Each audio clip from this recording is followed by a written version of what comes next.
안녕하세요. 인생의 가장 소중하고 빛나는 시간, 바로 지금을 함께 이야기하는 황금지금입니다. 오늘도 이 시간에 저와 함께 해주셔서 감사합니다. 편안하게 들어주셔요. 시작합니다. 언젠가부터 전화기를 들여다보는 시간이 길어졌습니다. 연락처에는 여전히 수십 명의 이름이 저장되어 있지만 정작 전화를 걸 사람은 몇 명 되지 않습니다. 명절이 되어도 집은 예전처럼 북적이지 않고 생일이 되어도 축하 메시지는 손에 꼽을 정도입니다.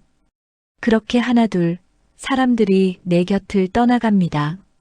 예전엔 그렇게 자주 만났던 친구들, 그렇게 가깝게 지냈던 사람들이 이제는 1년에 한 번 보기도 어렵습니다. 연락을 해도 바쁘다는 말만 돌아오고 만나자는 약속은 자꾸만 미뤄집니다. 처음엔 이해하려고 했습니다. 다들 바쁘겠지. 다들 사정이 있겠지. 하지만 시간이 지나면서 문득 이런 생각이 듭니다. 혹시 나 때문은 아닐까? 내가 뭘 잘못한 건 아닐까? 밤에 혼자 누워있으면 온갖 생각이 머릿속을 떠돕니다. 내가 너무 이기적이었나? 내가 너무 까다로웠나? 내가 너무 고집스러웠나? 그렇게 스스로를 자책하다가 어느새 눈물이 흐릅니다.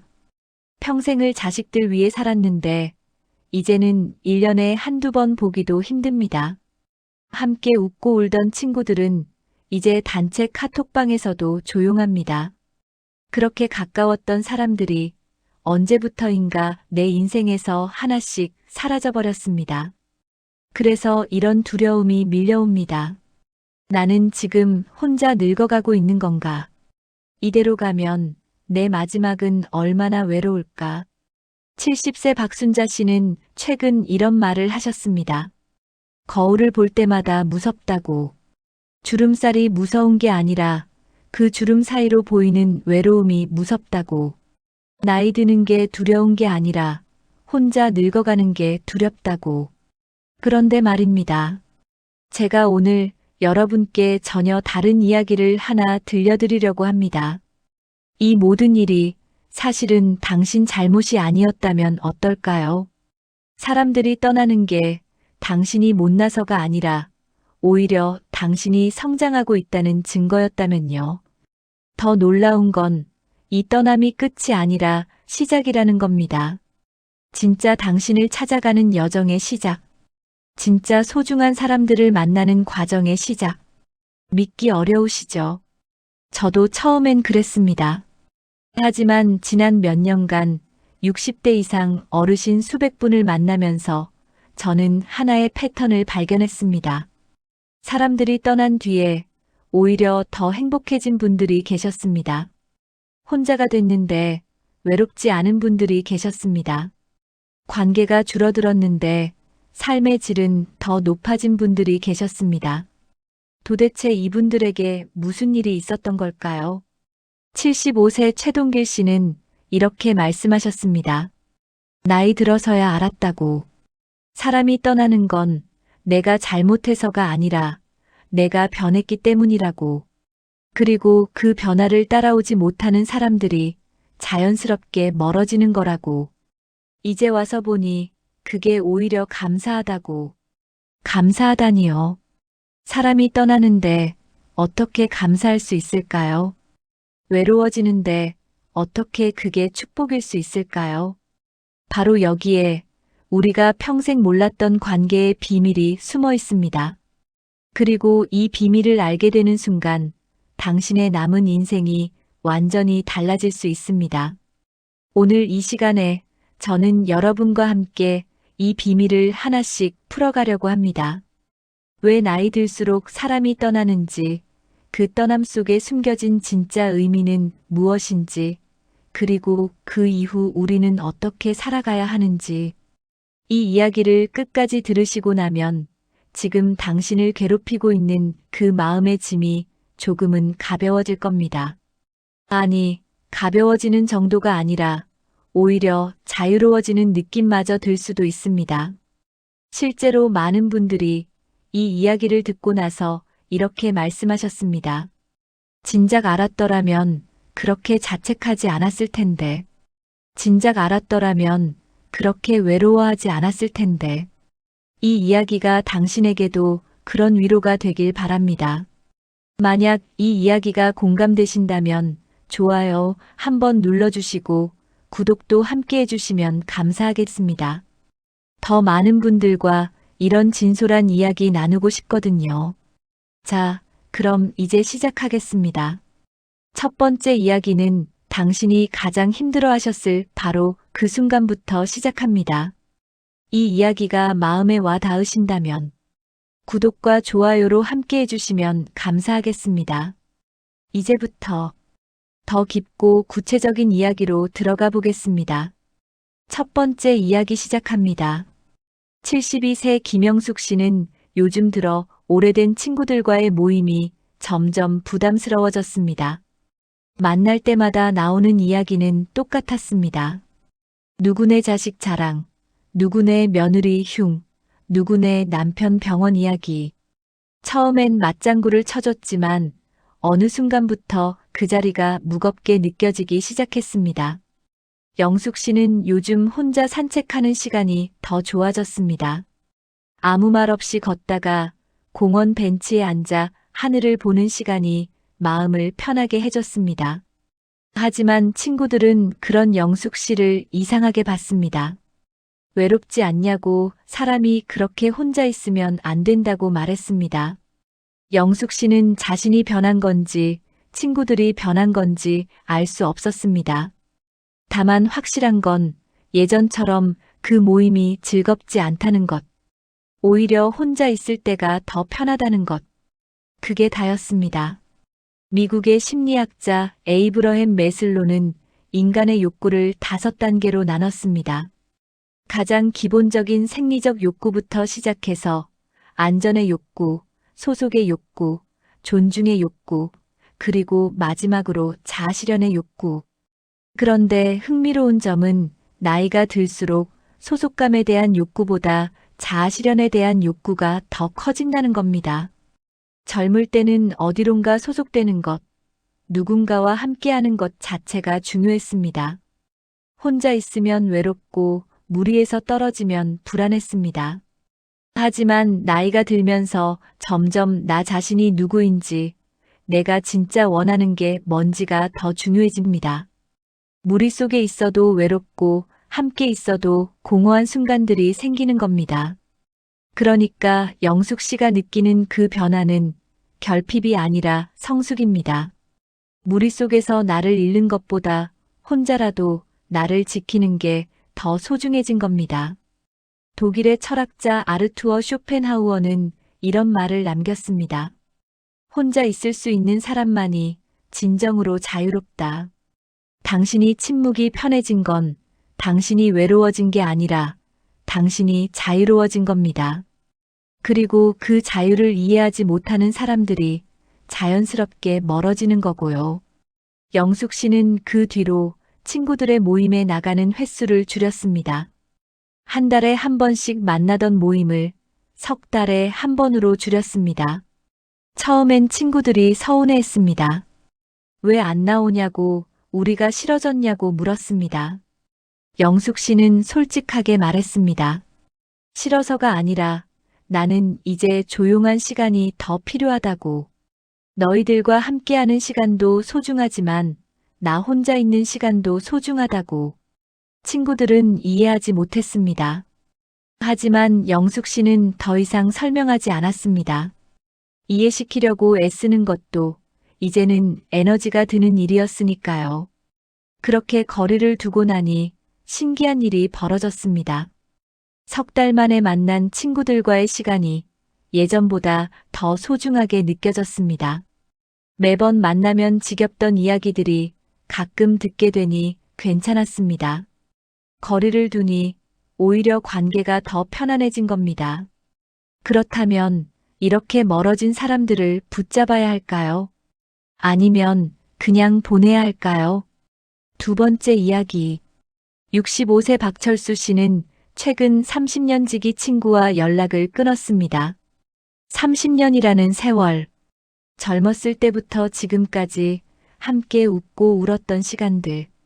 그 친구와 함께했던 추억이 한두 가지가 아닙니다. 결혼식 때 주례를 서줬고 사업이 어려울 때 돈도 빌려줬습니다. 자식들이 어렸을 땐 가족 여행도 함께 다녔습니다. 그런데 언제부턴가 그 친구와 만나는 게 부담스러워졌습니다. 만날 때마다 똑같은 패턴이 반복됐습니다. 전화가 오면 이미 알 수 있었습니다. 또 힘들다는 얘기를 하려고 전화했구나. 만나면 처음 10분은 안부를 묻지만 그 이후로는 1시간 내내 자기 얘기뿐입니다. 며느리가 자기를 무시한다는 얘기, 아들이 자기 말을 안 듣는다는 얘기, 세상이 불공평하다는 얘기, 자기만 손해본다는 얘기. 철수 씨는 늘 들어주는 사람이었습니다. 그래, 힘들겠다. 그래, 내 말이 맞아. 그렇게 맞장구를 쳐주고 위로의 말을 건넸습니다. 하지만 그 친구는 철수 씨의 말을 듣지 않았습니다. 위로를 원하는 게 아니라 그냥 자기 얘기를 쏟아내고 싶어 했습니다. 그러다 어느 날 철수 씨에게도 힘든 일이 생겼습니다. 건강검진을 받았는데 결과가 좋지 않았습니다. 재검사를 받아야 한다는 통보를 받고 며칠 동안 잠을 이루지 못했습니다. 그래서 그 친구에게 전화를 걸었습니다. 30년 지기니까 이럴 때 위로라도 받고 싶었습니다. 전화를 받은 친구는 처음엔 놀라는 듯 했습니다. 야, 그래. 괜찮겠지. 너는 워낙 건강했잖아. 그런데 말이야, 나도 요즘 허리가 너무 아파서. 그리고는 다시 자기 얘기를 시작했습니다. 자기 병원 이야기, 자기 약 이야기, 자기가 얼마나 힘든지. 철수 씨는 전화를 끊고 나서 한참을 멍하니 앉아 있었습니다. 그제야 깨달았습니다. 이 친구는 나에게 관심이 없구나. 이 사람은 나를 친구가 아니라 쓰레기통으로 생각하는구나. 자기 감정만 쏟아내는 통로로 생각하는구나. 그날 이후로 철수 씨는 그 친구의 전화를 받지 않았습니다. 처음엔 죄책감이 밀려왔습니다. 30년을 함께한 사이인데 이렇게 끊는 게 맞나? 내가 너무 인정머리 없는 건 아닐까? 그 친구도 나름 힘들었을 텐데 내가 너무 이기적인 건 아닐까? 밤마다 고민했습니다. 다시 전화를 걸어볼까? 아니면 그냥 이대로 둘까? 하지만 이상한 일이 벌어졌습니다.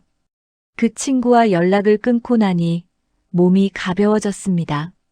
아침에 일어날 때 개운했고 하루하루가 편안했습니다. 전화벨 소리가 날 때마다 가슴이 철렁했던 그 느낌이 사라졌습니다. 그제야 철수 씨는 확신하게 됐습니다. 이건 내 문제가 아니라 관계의 균형이 무너진 거라고. 이 관계는 이미 오래전에 끝났어야 했는데 30년이라는 세월이 아까워서 붙잡고 있었던 거라고. 심리학에서는 이런 사람들을 에너지 뱀파이어라고 부릅니다. 미국의 심리학자 주디스 올로프는 이렇게 설명합니다. 세상에는 두 종류의 사람이 있다고.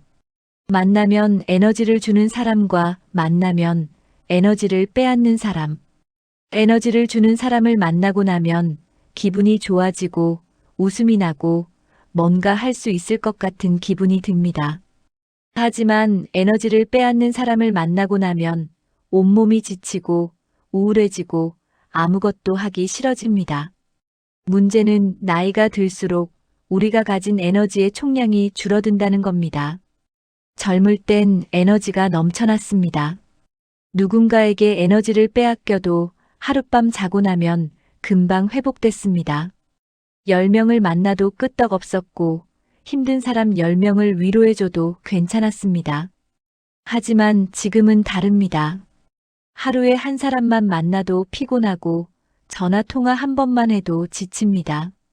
그런데 그 한 사람이, 그 한 통의 전화가 내 에너지를 모조리 빼앗아 간다면 어떻게 될까요? 남은 건 텅 빈 허전함 뿐입니다. 그래서 나이 들수록 사람을 가려서 만나게 되는 겁니다.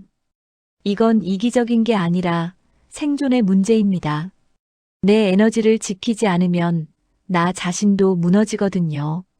철수 씨가 그 친구와 거리를 둔 건 냉정해진 게 아니라 현명해진 겁니다. 자기 자신을 먼저 돌보는 법을 배운 거죠. 프랑스의 작가 앙드레 지드는 이런 말을 남겼습니다. 자신을 사랑하지 않는 사람은 남을 사랑할 수 없다. 당신이 관계를 정리하는 건 냉정함이 아니라 자기 사랑입니다. 당신의 에너지를 지키는 건 이기심이 아니라 지혜입니다. 그리고 그 사랑과 지혜를 이해하지 못하는 사람들과는 자연스럽게 길이 갈라지는 거고요. 하지만 이런 생각도 드실 겁니다. 그래도 가족은 다르지 않냐고. 세 번째 이야기. 69세 이순자 씨는 자식들과의 관계가 예전 같지 않습니다. 평생을 자식들을 위해 살았습니다. 먹을 것, 입을 것, 배울 것 하나라도 더 챙겨주려고 애썼습니다. 그런데 자식들은 명절에도 얼굴 보기 힘들고 전화도 일주일에 한 번 할까 말까 합니다. 순자 씨는 억울했습니다. 내가 뭘 잘못했나, 내가 부족했나. 밤마다 그 생각에 눈물을 흘렸습니다. 하지만 어느 날 한 상담가의 말을 듣고 깨달았습니다. 자식들이 당신을 떠난 게 아니라 당신이 자식들에게 기대를 걸었던 거라고. 미국의 심리학자 칼 로저스는 무조건적 긍정적 존중이라는 개념을 제시했습니다. 상대가 내 기대를 충족시켜야만 사랑받을 자격이 있다고 생각하면 그 관계는 언젠가 무너진다는 겁니다. 진짜 사랑은 상대가 어떤 선택을 하든 어떤 모습이든 그 자체로 존중하는 겁니다. 순자 씨는 자식들에게 많은 걸 기대했습니다. 일주일에 한 번은 전화하고 한 달에 한 번은 집에 오고 명절엔 꼭 함께 보내기를. 하지만 자식들은 그 기대를 채워주지 못했습니다. 바쁘다는 핑계로, 피곤하다는 이유로 자꾸 약속을 미뤘습니다. 순자 씨는 그럴 때마다 상처받았습니다. 내가 이렇게 키웠는데, 내가 이렇게 희생했는데, 왜 이렇게밖에 못하나. 그런데 상담가는 이렇게 말했습니다. 자식들은 당신의 기대를 채워주기 위해 태어난 게 아니라고. 자식들도 자기 인생을 살아가는 거라고. 당신이 원하는 방식이 아니어도 그들은 그들 나름대로 당신을 사랑하고 있다고. 순자 씨는 생각을 바꿨습니다. 자식들이 자주 오지 않아도, 전화를 자주 하지 않아도 그들은 그들 나름대로 열심히 살고 있다고. 내가 원하는 방식이 아니어도 그들은 그들만의 방식으로 나를 생각하고 있다고. 그렇게 기대를 내려놓으니 신기하게도 마음이 편해졌습니다. 오히려 자식들이 연락할 때 더 반갑고 더 감사하게 느껴졌습니다. 한 달에 한 번 오길 바랐을 땐 한 달에 한 번 와도 부족했습니다. 하지만 기대를 내려놓으니 석 달에 한 번 와도 고마웠습니다. 인도의 시인 라빈드라나트 타고르는 이런 시를 남겼습니다. 당신이 손을 놓을 때 비로소 당신은 자유로워진다. 가족이라고 해서 내 기대대로 살아야 하는 건 아닙니다. 오히려 가족이기 때문에 그들의 선택을 존중해야 합니다. 그리고 그 존중 속에서 진짜 관계가 시작되는 거고요. 순자 씨는 그 뒤로 자식들에게 먼저 연락하는 횟수를 줄였습니다. 자식들이 보고 싶을 때만 연락했고 오고 싶을 때만 초대했습니다.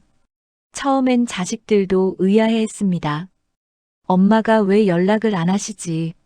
하지만 시간이 지나면서 오히려 자식들이 먼저 연락하기 시작했습니다. 엄마한테 전화해야지. 엄마 얼굴 보러 가야지.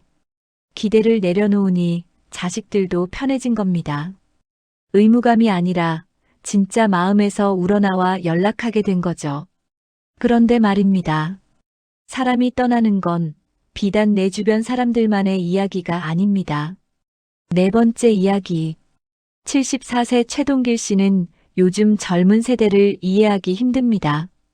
손자가 유튜브를 보면서 낄낄거리는 모습을 동길 씨는 이해할 수 없었습니다. 손자가 하는 게임도 손자가 듣는 음악도 다 낯설고 이상했습니다. 그래서 자꾸 잔소리를 했습니다. 그런 거 하지 말고 책 좀 읽어라. 밖에 나가서 운동 좀 해라.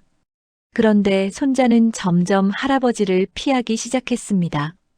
할아버지 앞에서는 핸드폰도 보지 않고 대화도 최소한으로만 했습니다. 동길 씨는 서운했습니다. 나는 내가 잘 되라고 하는 소린데 왜 나를 피하냐고. 미국의 사회학자 에버렛 로저스는 혁신 확산 이론을 통해 사람들이 새로운 것을 받아들이는 속도가 다 다르다는 걸 증명했습니다. 어떤 사람은 새로운 변화를 빨리 받아들이고 어떤 사람은 천천히 받아들이고 어떤 사람은 끝까지 거부합니다. 이건 옳고 그름의 문제가 아니라 각자의 속도가 다른 겁니다. 문제는 내가 변화를 받아들이지 못하면 변화하는 세상 속에서 점점 외로워진다는 겁니다. 세상은 계속 앞으로 가는데 나만 그 자리에 서 있으면 사람들은 자연스럽게 멀어지거든요. 동길 씨는 생각을 바꿨습니다. 손자가 유튜브를 보면 같이 앉아서 물어봤습니다. 이게 뭐가 재밌냐고, 나한테 설명 좀 해달라고. 처음엔 손자도 의아해했지만 점점 신이 나서 설명하기 시작했습니다. 할아버지, 이 사람은요, 이런 걸 하는 사람이에요. 그러면서 동길 씨도 깨달았습니다. 내가 이해 못하는 게 이상한 게 아니라 세상이 변한 거라고. 그리고 그 변화를 인정하고 받아들이니 손자와의 거리도 좁혀졌습니다. 이제 손자는 할아버지 앞에서도 핸드폰을 봅니다. 하지만 예전과 다른 점은 할아버지에게 보여주면서 본다는 겁니다. 할아버지, 이거 보세요. 재밌어요. 그럴 때마다 동길 씨는 웃으며 대답합니다. 그래, 재밌구나. 할아버지는 잘 모르겠지만 내가 좋아하니까 좋은 거겠지. 그리스의 철학자 헤라클레이토스는 말했습니다. 같은 강물에 2번 발을 담글 수는 없다. 세상은 계속 변합니다. 사람도 관계도 가치관도 변합니다. 그 변화를 거부하면 나만 홀로 남게 됩니다. 하지만 변화를 받아들이면 새로운 관계가 시작되는 거고요. 동길 씨는 요즘 손자와 함께 스마트폰 사용법을 배우고 있습니다. 손자가 선생님이 되어 할아버지에게 카카오톡 보내는 법, 사진 찍는 법, 유튜브 보는 법을 가르쳐 줍니다. 동길 씨는 배우는 게 느리지만 손자는 끈기 있게 가르쳐 줍니다. 그 시간이 동길 씨에게는 가장 행복한 시간입니다. 손자와 함께 웃고 손자에게 배우고 손자와 같은 세상을 바라보는 시간. 변화를 받아들였더니 새로운 행복이 찾아온 겁니다. 그렇다면 이 모든 걸 알고 나서 우리는 어떻게 살아야 할까요? 5번째 이야기. 67세 한명희 씨는 최근 40년 지기 친구와 작별했습니다. 그 친구는 명희 씨에게 늘 의지했습니다. 힘들 때마다 전화했고 명희 씨는 언제나 달려갔습니다. 하지만 명희 씨가 힘들 때 그 친구는 바쁘다는 핑계로 나타나지 않았습니다. 명희 씨는 오랫동안 참았습니다. 40년이라는 세월이 아까워서 친구니까 이해해야 한다고 스스로를 달랬습니다. 하지만 어느 날 더 이상 참을 수 없었습니다. 조용히 연락을 끊었습니다. 그 친구는 화를 냈습니다. 40년을 함께한 사이인데 어떻게 이럴 수 있냐고. 하지만 명희 씨는 흔들리지 않았습니다. 40년이라는 시간보다 지금 내 마음의 평화가 더 중요하다고 생각했습니다. 영국의 정신분석학자 도널드 위니캇은 좋은 관계란 서로가 서로에게 짐이 되지 않는 관계라고 말했습니다. 한쪽이 일방적으로 희생하고 한쪽이 일방적으로 받기만 하는 관계는 결국 무너질 수밖에 없습니다. 건강한 관계는 주고받는 게 균형을 이루는 관계입니다.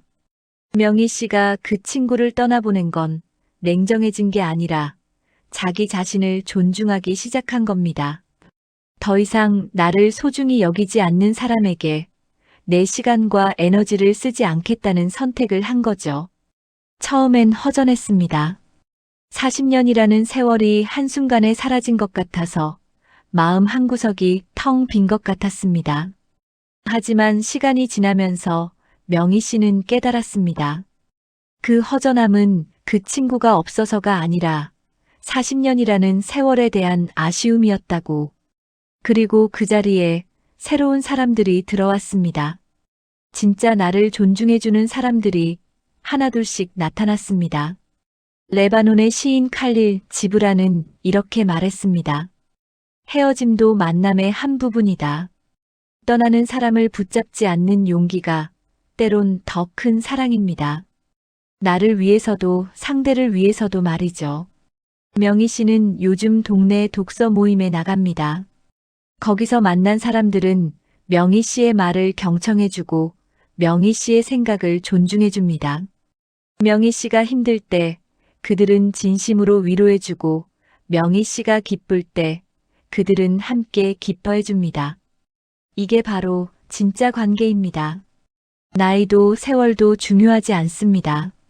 중요한 건 지금 이 순간 서로를 얼마나 존중하고 아끼느냐입니다. 40년을 함께 했어도 존중받지 못했다면 그건 진짜 관계가 아닙니다. 1년밖에 안 알았어도 서로 존중한다면 그게 진짜 관계입니다.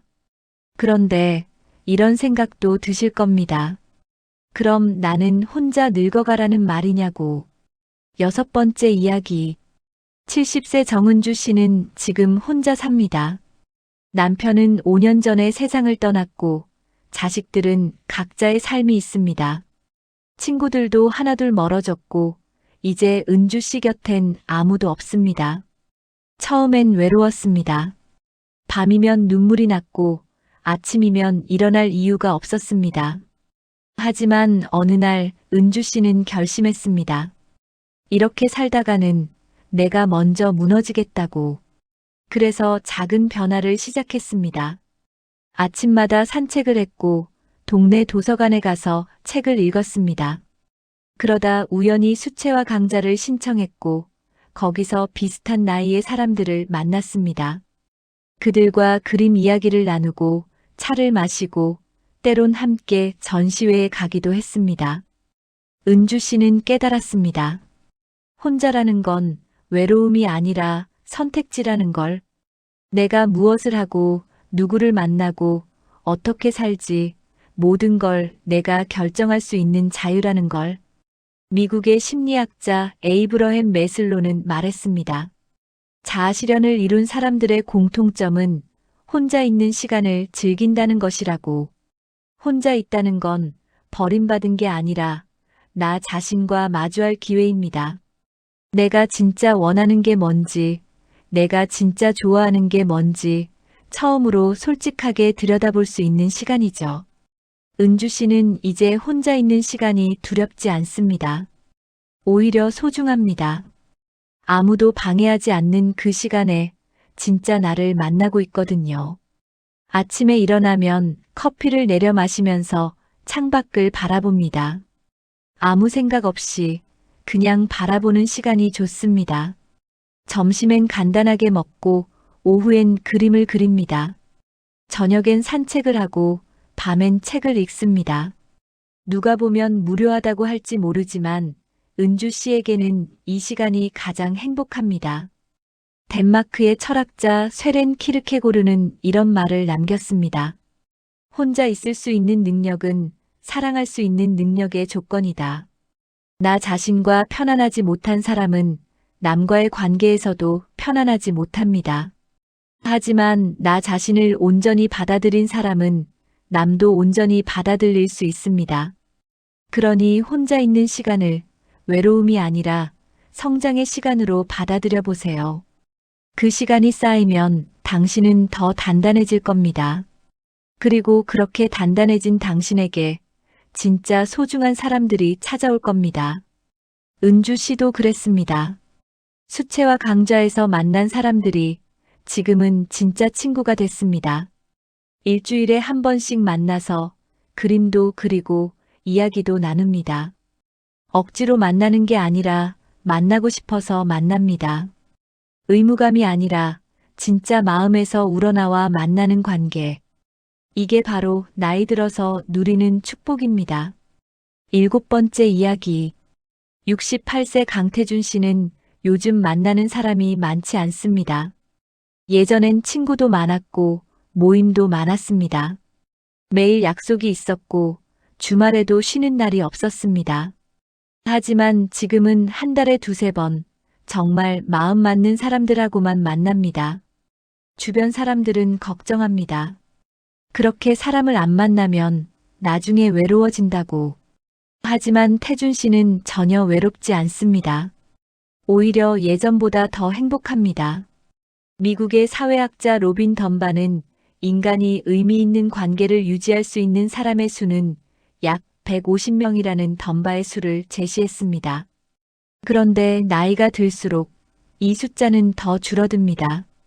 에너지도 줄어들고 시간도 한정되기 때문입니다. 그래서 자연스럽게 사람을 가려서 만나게 됩니다. 이건 나쁜 게 아닙니다.